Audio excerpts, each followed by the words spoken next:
அனைவருக்கும் வணக்கம். இன்று பண்ணாரி அம்மனை பற்றி பார்ப்போம். பண்ணாரி மாரியம்மன் சுயம்பு அம்மனாக தோன்றிய தெய்வமாகும். ஆதி காலத்தில் காராம்பசு ஒன்று தன் மடிப்பாலை தானமாக ஒரு இடத்தில் சொரிந்தது. கிராம மக்கள் அந்த இடத்தில் புதர்களை அகற்றிய போது அம்மன் சுயம்புவாக இருப்பதை கண்டனர். கிராமமே அங்கு திரண்டது. அப்போது அருள் வந்து ஆடிய ஒருவர் தன்னை பண்ணாரி அம்மன் என்று அழைக்கும்படி உத்தரவிட்டார். அன்று முதல் பண்ணாரி அம்மனின் அருளாற்றல் நடந்து வருகிறது. பண்ணாரி அம்மன் சக்தி வாய்ந்த அம்மன். அவள் அனுமதி இல்லாமல் பண்ணாரியில் யாரும் எதுவும் செய்துவிட முடியாது. பல ஆங்கிலேய அதிகாரிகள் அதை நம்பாமல் ஏதாவது செய்து தண்டனைகளுக்கு உள்ளாகி இருக்கிறார்கள்.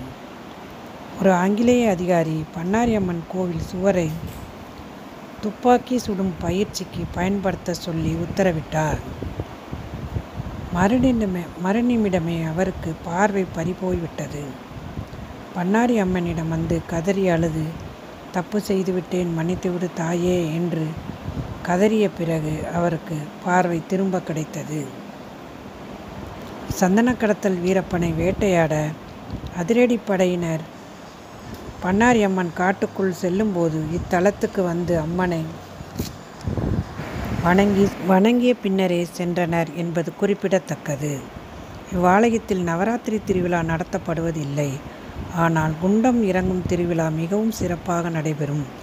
தமிழ்நாட்டில் நடக்கும் குண்டம் இறங்கும் திருவிழாக்களில் மிக பெரிய விழா பன்னாரியில்தான் நடத்தப்படுகிறது. பண்ணாரி அம்மனை நம்பி வழிபட்டால் அவள் நாம் எங்கு சென்றாலும் நமக்கு வழித்துணையாக வருவாள் என்பது நம்பிக்கை. பண்ணாரி அம்மன் இசைக்கு மயங்கக்கூடியவள். சமிக்சை மூலம் நமக்கு தரிசனம் தருவாள். இவளை நினைத்து எந்த காரியத்தை தொடங்கினாலும் அது வெற்றியாக முடியும்.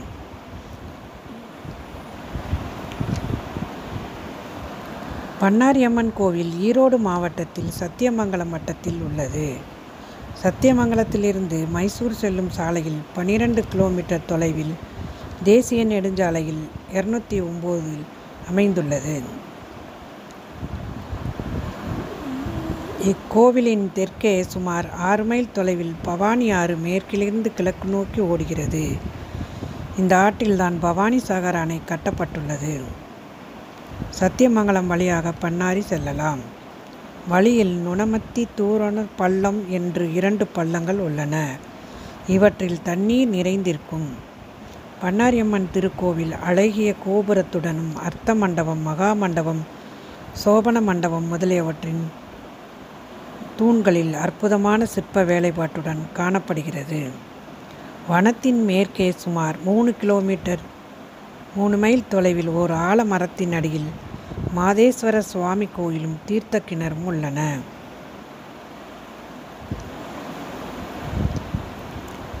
நாமும் இங்கு வந்து பண்ணாரி அம்மனை வணங்கி அவள் அருள் பெற்று செல்வோமாக. நன்றி. இந்த வீடியோ பிடித்திருந்தால் லைக் பண்ணுங்கள், ஷேர் பண்ணுங்கள், சப்ஸ்கிரைப் பண்ணுங்கள், கமெண்ட் பண்ணுங்கள்.